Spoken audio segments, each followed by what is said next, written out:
Erling Braut Haaland and Robert Lewandowski are probably two of the most informed strikers in the world. Haaland is probably the most talked about youngster in football at the moment. Ever since he made the move from RB Salzburg to Borussia Dortmund in this winter transfer window, he's never looked back. On his debut for Dortmund, he managed to score a hat-trick coming off the bench, which is just utterly ridiculous. He even scored a brace against PSG in the Champions League, and for a youngster, that is just something else. On the other hand, Robert Lewandowski continues to be consistent in the Bundesliga as well as the Champions League, and his goal return this season has been nothing short of incredible. He continues to prove himself as one of the greatest goal scorers in football at the moment, and you can make a very good argument that this season he's probably the third best player in the world. Since both Haaland and Robert Lewandowski shared a past with Borussia Dortmund, I thought it'd be super fun to do a comparison between Haaland's Borussia Dortmund and Robert Lewandowski's Borussia Dortmund that almost won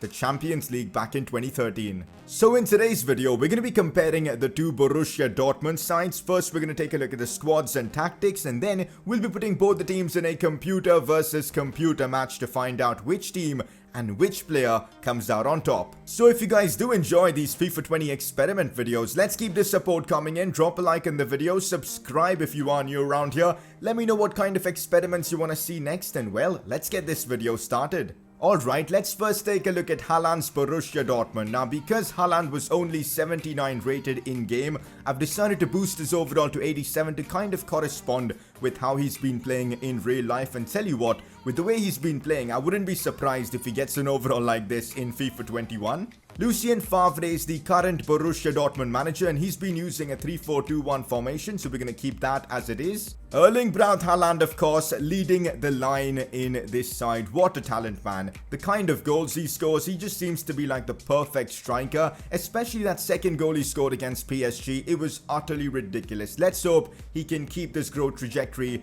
going and, of course, reach his potential.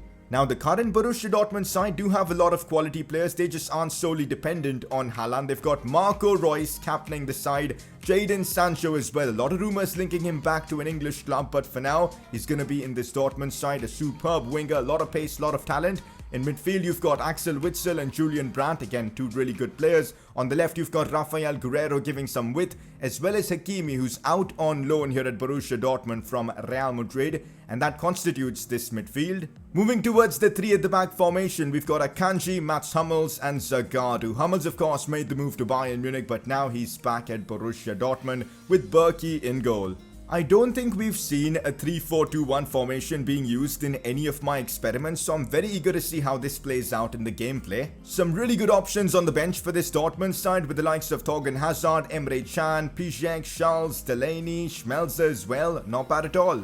We've got Reus captaining the current Dortmund side, sharing the free kick duties with Guerreiro, of course, taking penalties, and Guerreiro and Reus again share the corner duties. So now we take a look at Robert Lewandowski's Borussia Dortmund side. Now, this was probably one of the best Dortmund sides of the last couple of decades or so. They managed to reach the Champions League final, but narrowly lost out as Bayern Munich, their rivals, got a win over them, beating them 2-1 in the final with Robin scoring the winner.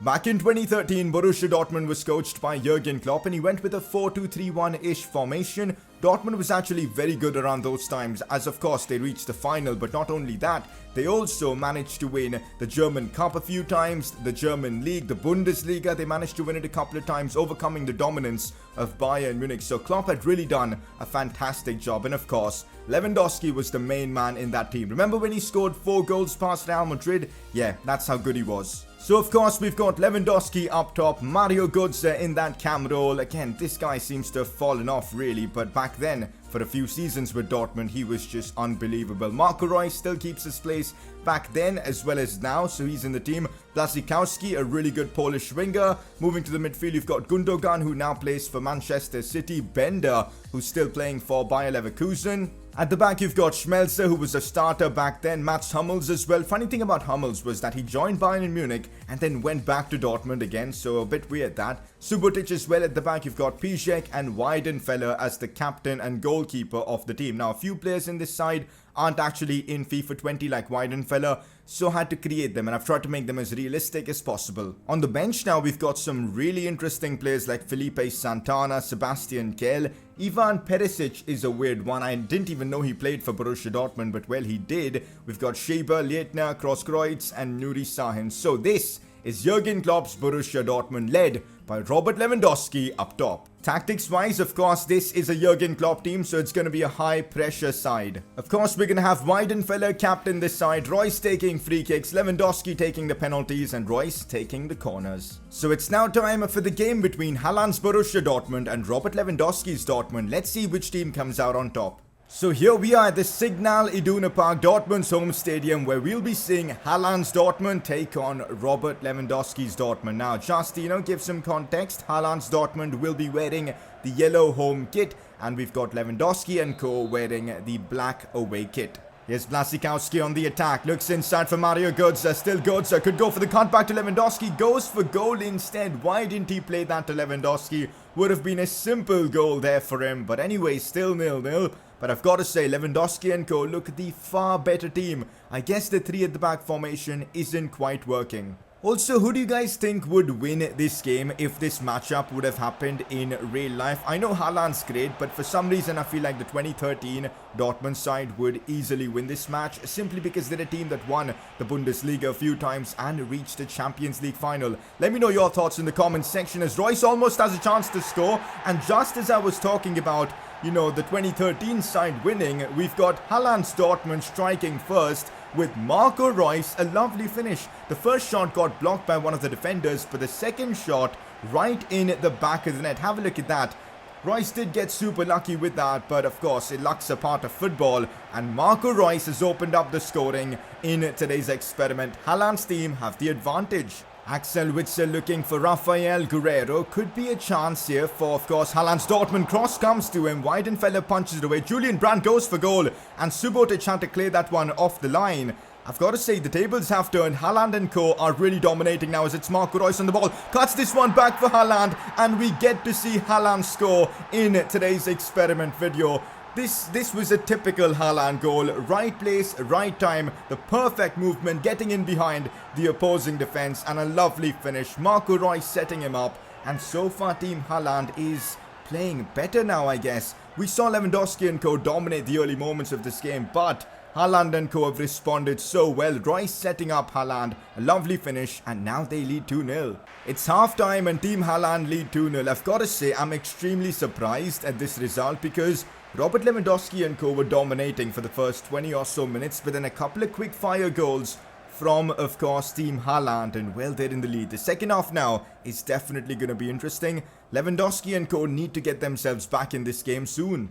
It's a free kick for Team Haaland. It's going to be taken by Rafael Guerreiro, who scoops this one in, trying to maybe find Haaland, but that wasn't really a good free kick. Here is Robert Lewandowski on the ball, looks for Marco Reus, back inside to Mario Götze, goes for goal. That was a big chance for Lewandowski and co. They've got to take chances like this, because if they don't, Haaland's team is going to respond with chances of their own.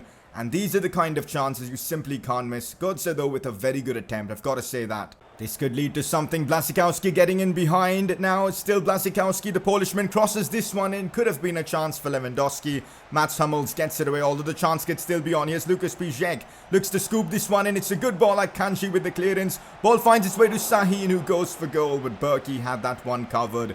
So far, Team Haaland's team is even defending well. Erling Braut Haaland yet again on the ball. Look at the strength. Links up with Marco Reus. Still Reus somehow keeps hold of the ball. Goes out wide to Rafael Guerreiro. Maybe a cross now. Guerreiro inside to Witsel. Still Axel Witsel. Looks for Götze. Mario Götze finds Reus. Now inside to Delaney, who goes for goal and almost makes it 3-0 for Haaland and co. Still 2-0 in this one, but chances are flying for both teams and no one's taking them. That's a bit interesting to see. It's a corner, and we know Haaland is a presence in the box, although Gundogan gets it away only to Delaney, who takes a shot and almost scores a screamer. That was close. Marco Reus looking to bring the ball inside as Team Haaland are looking for yet another goal, and oh my goodness, Marco Reus. That is a sensational strike. 3-0 and Haaland's team is just balling out now. Reus has been sensational in this one, especially for Team Haaland. For the other team, Marco Reus has done pretty much nothing, but what a strike from about 25-30 yards out. Incredible. Look at the curl on that. No chance for Weidenfeller, and well, it is 3-0 for Team Haaland. And that's full time. Team Haaland run out as easy winners in this one. I did not expect to see a 3-0 scoreline, especially considering Klopp's Dortmund was a Champions League finalist and all. But, well, it's FIFA. Anything can happen in FIFA. 3-0 is the scoreline. So, at least according to FIFA, Haaland's Dortmund was better than Robert Lewandowski's Dortmund. I don't really agree with that, but oh well, it is what it is. Stats-wise, this game was kind of more even than what the scoreline suggests. I mean, 4 shots, 4 on target for Lewandowski's Dortmund, but they just couldn't find the back of the net. 7 shots though from Team Haaland, definitely deserved winners. So with that, we're wrapping up today's experiment video. Really hope you guys have enjoyed this one. Haaland and Lewandowski, 2 of the most informed strikers in the world. It was super fun to do a video with these 2 players, and hopefully you guys enjoyed it. If you guys did, a like would be amazing. Subscribe if you want to see more FIFA 20 videos like this, and well, I'll catch you guys next time.